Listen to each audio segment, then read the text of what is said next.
नमस्कार। प्रारब्ध पर आप सभी का स्वागत है। मैं अवनीश।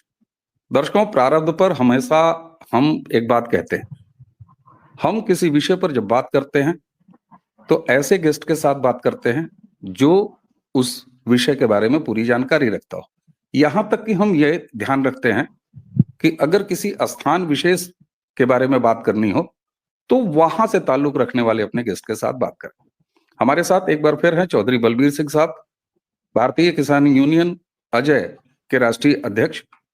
और आप देख रहे होंगे कि चौधरी साहब खड़े हैं और इनके पीछे कुछ बैरिकेटिंग दिखाई दे रही है। जी, प्रारब्ध आज आपको लाइव लेके चल रहा है, सीधे लेके चल रहा है शंभू बॉर्डर। शंभू बॉर्डर जहां पंजाब के सो कॉल्ड किसान, मैं सो कॉल्ड इसलिए कहता हूं कि वो मंडी माफिया हैं, साफ तौर पर दिखाई दे रहा है। वो अलगाववादी से फंडेड है, ये भी दिखाई दे रहा है। किसान नहीं है। शंभू बॉर्डर से सीधे चौधरी बलबीर सिंह साहब। सर, शंभू बॉर्डर जिसने पूरे देश का ध्यान अपनी तरफ खींच रखा है और कहा जा रहा है वहां पर हजारों हजार किसान हैं और बिल्कुल दिल्ली हिला देंगे। आप शंभू बॉर्डर पर कई समय से मौजूद हैं, पिछले काफी समय से मौजूद हैं और वहां से आप बात कर रहे हैं, आपके ठीक पीछे है क्या वहां पर जमीनी हालात, जरा बताइएगा सर। मैं यहाँ शंभू बॉर्डर पर मौजूद हूँ और मेरे जस्ट पीठ के पीछे ये जो पंजाब से जो आए हुए 100-150 किसान वहां पर जो बैठे हुए हैं वो जस्ट मेरे पीछे हैं। और यहाँ पे ना कोई खाप पंचायतें आई हुई है, ना कोई किसान आया हुआ है, ना कोई पंजाब का है, ना कोई हरियाणा का है। जो इनके प्रायोजित, जिनको यहाँ पर किसी लोभ लालच में यहाँ पर लाया गया, भी यहाँ पर बैठे हुए हैं। बाकी यहाँ पर बहुत शांतिपूर्वक किसी भी तरीके की कोई हलचल नहीं है।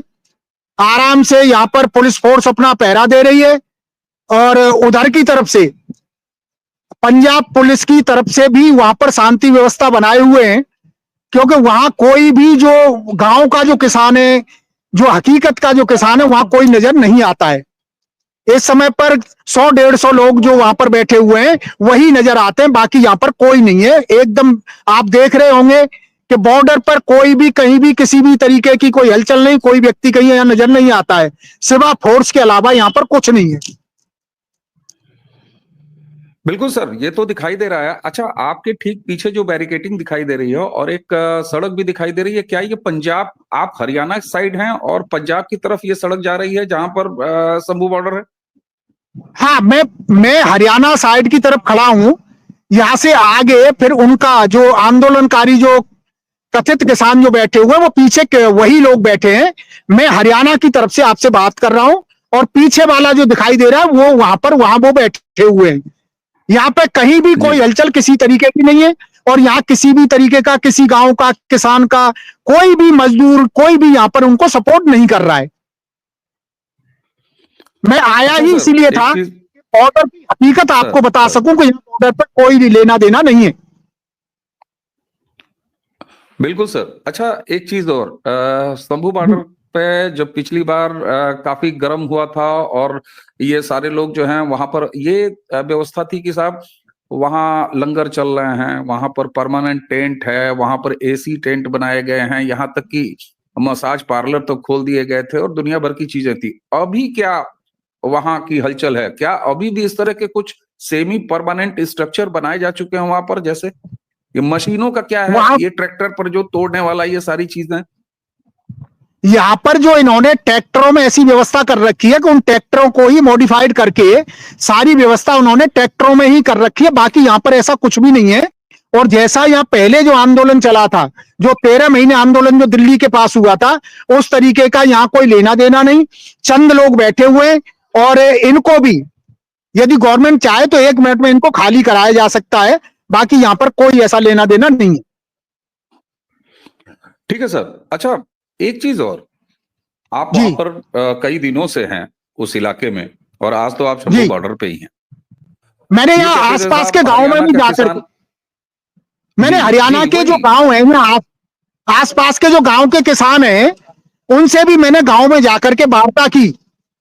वो लोग तो ये कह रहे हैं कि सरकार इनको इधर से घेरे, इधर से हम घेर देंगे और इनको कहीं का नहीं रहेंगे ये। लेकिन वो जो हमारी जो पंजाब गवर्नमेंट है उसकी तरफ से ये प्रायोजित यहाँ पर जो कुछ भी किया जा रहा है उनकी तरफ से किया जा रहा है। बाकी यहाँ हरियाणा का जो किसान है, हरियाणा का व्यापारी है, और पंजाब की तरफ भी जो व्यापारी बैठे हुए हैं, जिनकी इंडस्ट्री यहां लगी हुई है, वो सारे उनके कारोबार ठप हो रहे हैं। वो भी नहीं चाहते कि यहां पर किसी तरीके का इस तरीके से आंदोलन चलाया जाए, क्योंकि आंदोलन है ही बिल्कुल नहीं, सर। किसान है ही नहीं। किसान के नाम पर या प्रशिक्षित, मैं तो ये कहूंगा कि जानबूझ के इन किसानों के भेष में कुछ आतंकवादियों को भी इनके साथ लाया गया है। ड्रोन को गिराना किसान नहीं जानता, टीयर गैस के गोले को डिफ्यूज करना किसान नहीं जानता। ये तो पूरी तरह से प्रशिक्षित होकर के बाहर से यहां पर इनको लाया गया है। यही वजह थी कि जब हरियाणा पुलिस ने कहा कि हम आपके जत्थे को अंदर भेजने के लिए तैयार है, आप उनकी आइडेंटिटी दे दें, लेकिन इनके पास आइडेंटिटी थी नहीं। आइडेंटिटी यदि ये देते हैं तो उनकी पूरी पोल खुल जाएगी, और ये नहीं चाहते। इसलिए इनको यहां पर किसानों के भेष में कुछ अलगाववादी, आतंकवादी और कथित किसान बना के इनको यहां पर बिठाया गया है, और यहां पर किसी किसान का कोई लेना देना नहीं है। बिल्कुल सर। अच्छा, एक चीज और मैं जानना चाहता हूं, आपने जैसे साफ किया कि कोई खाप पंचायतें इनके साथ नहीं है, सरपंचों ने यहाँ तक कि विरोध किया है कि ये सब अपना तुम नाटक नौटंकी, ये टेंट शामियाना सब यहाँ से हटाओ। यानी हरियाणा की तरफ से हरियाणा के किसानों का कोई सहयोग इनको नहीं मिल रहा है। ऐसे में आप जो इशारा कर रहे हैं कि मान सरकार यानी पंजाब में आम आदमी पार्टी की जो सरकार है वो दिल्ली चुनाव को देखते हुए इस ड्रामे को कुछ दिन और कंटिन्यू रखना चाहती है। जो चला है, जो दिल्ली में चुनाव होने हैं, क्योंकि जो केजरीवाल जो घाघ बैठा हुआ है, वो ये चाहता है कि एक तो इनकी सर आप चूंकि बॉर्डर पे हैं, नेटवर्क का थोड़ा सा इशू है, आप अपनी पुरानी जगह पे ही बने रहें सर। आप थोड़ा सा मूवमेंट न करें तो फिर वो नेटवर्क का समस्या नहीं आएगी। जी सर, जी बोले सर। जी जी, क्योंकि इनका एक तो ये देख रहे हैं कि जो दिल्ली में असेंबली का जो चुनाव होना है, उससे पहले यदि लॉ एंड ऑर्डर की व्यवस्था बिगड़ जाती है तो इनको मौका मिलेगा कि ये सरकार किसान हितैषी नहीं है, किसान विरोधी है। जबकि यहां किसानों का कोई लेना देना नहीं है, यहां टोटल राजनीति की जा रही है। जैसे मेरे उत्तर प्रदेश में राकेश डकैत जिस तरीके से वहां पर अपने कुछ गैंग को लेकर के सड़कों पर उतर जाता है, तो उसका काम ही है कि सरकार को ब्लैकमेल करना।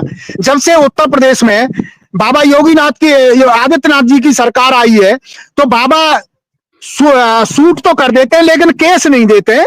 तो वहां पर जो पिछवाड़ा लाल होने की वजह से वो लखनऊ की तरफ तो वहां पर नहीं, वो भी नहीं रास्ता नहीं अपनाते हैं लखनऊ का। इसी तरीके से ये केवल दिल्ली में घुसने के नाम पर उपद्रव फैलाने के लिए यहाँ पर कुछ चंद लोग ऐसे आए हुए हैं जिनको देश हित से, सरकार हित से, किसानों के किसी आंदोलन से इनका कोई लेना देना नहीं है। यही वजह है कि यहाँ पर के एकदम सुनसान है, एक किसान यहाँ पर नजर नहीं आ रहा है, एक मजदूर यहाँ नजर नहीं आ रहा है। केवल पुलिस फोर्स के लोग आराम से अपनी ड्यूटी दे रहे हैं और रास्ता अवरुद्ध है।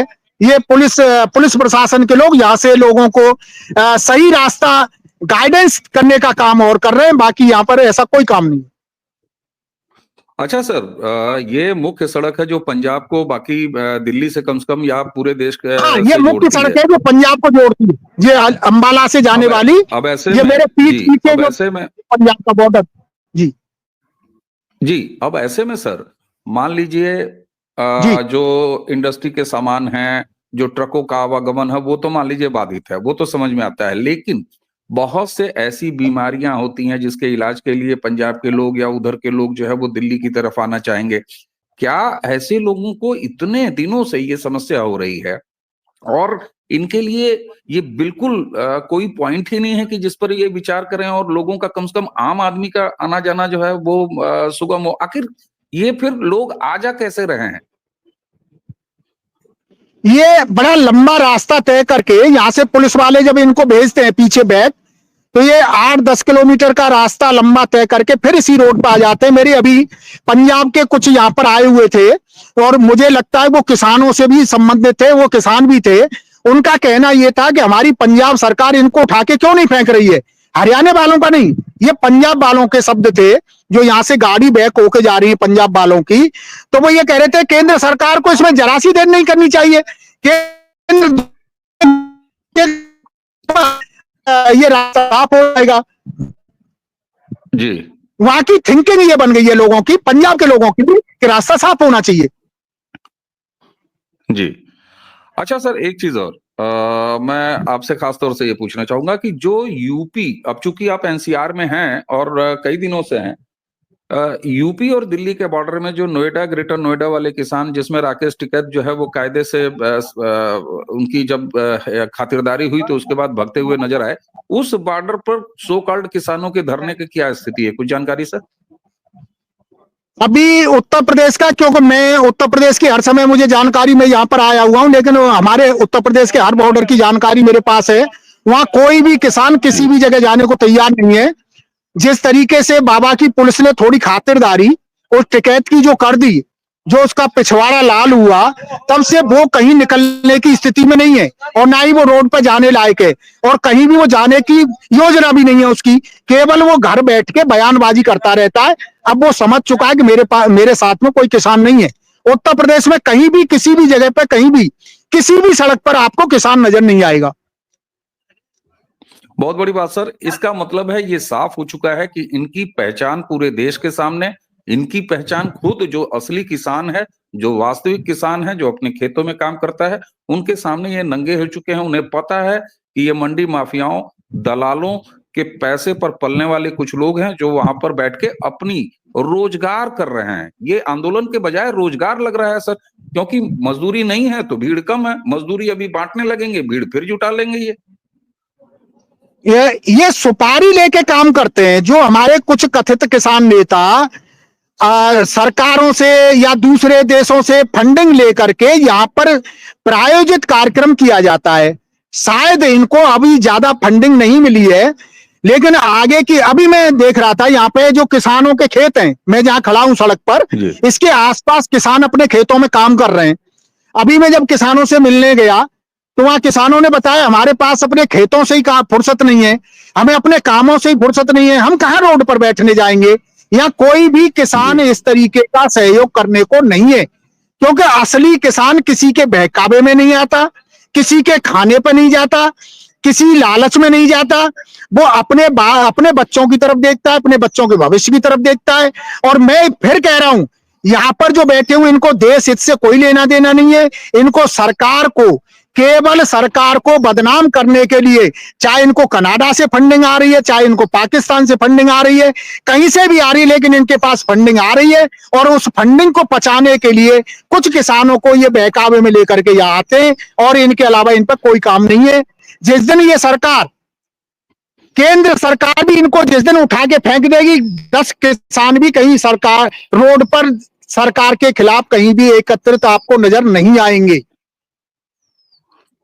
बिल्कुल सर। अच्छा सर, आपके ठीक पीछे एक आध दो पहिया वाहन जो है वो दिखाई दे रहे हैं, एक आध साइकिलों का मूवमेंट दिखाई दे रहा है, तो क्या ये दो पहिया वाहन और साइकिल और पैदल के लिए आने जाने देते हैं क्या? ये बॉर्डर खुला हुआ है?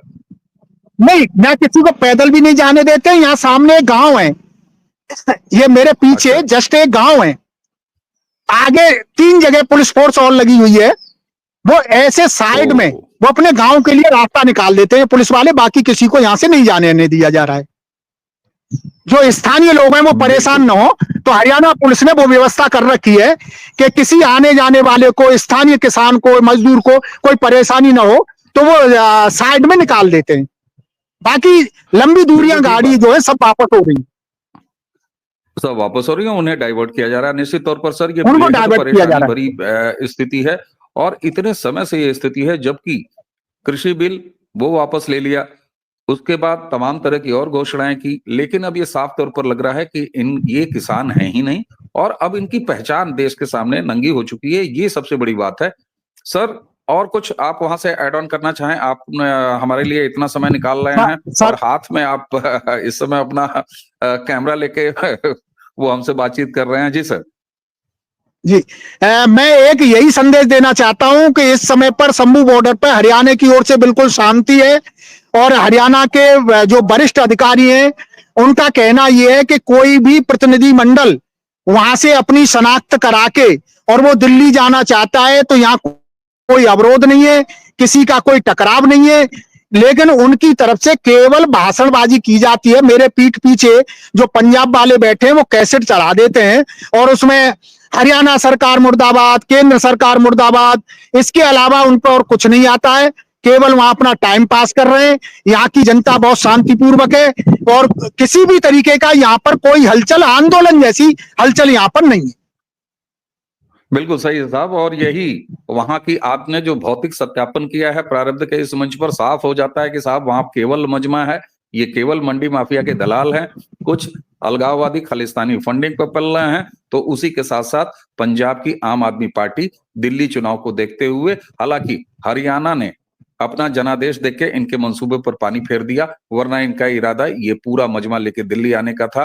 राहुल गांधी जैसे कांग्रेस पार्टी है, राहुल गांधी जैसे उसके नेता हैं जो ये कहते हैं कि पूरे देश में पेट्रोल छिड़का हुआ है और आग लगाने की देरी है। कभी बांग्लादेश बनाने की बात की जाती है, लेकिन ये शर्मनाक स्थिति है। कम से कम पंजाब के उस समाज को अब इनके खिलाफ खड़ा हो जाना चाहिए। हरियाणा की जनता ने तो निश्चित तौर पर इन्हें ऐसा मुंह तोड़ जवाब दिया है कि ये किसी को मुंह दिखाने के काबिल नहीं है। चौधरी सर, आपने बॉर्डर पर, शंभू बॉर्डर से हमारे लिए समय निकाला, आपका बहुत बहुत धन्यवाद। और दर्शकों, ये थी शंभू बॉर्डर से हमारे आदरणीय भारतीय किसान यूनियन अजय गुट के राष्ट्रीय अध्यक्ष चौधरी बलवीर सिंह साहब से हमारी बातचीत। बलवीर सिंह साहब न सिर्फ किसान हैं, न सिर्फ किसान नेता हैं, बल्कि मां भारती की सेवा और राष्ट्र प्रथम के भाव से जीते हैं। और जो भी व्यक्ति राष्ट्र प्रथम के भाव से जिएगा वो कभी भी अलगाववादी मानसिकताओं के साथ नहीं रहेगा, उसका सही विवेचन करेगा। चौधरी साहब, आपको एक बार फिर धन्यवाद। दर्शकों, इसी के साथ हमें चौधरी साहब दोनों को आज्ञा दीजिए। नमस्कार।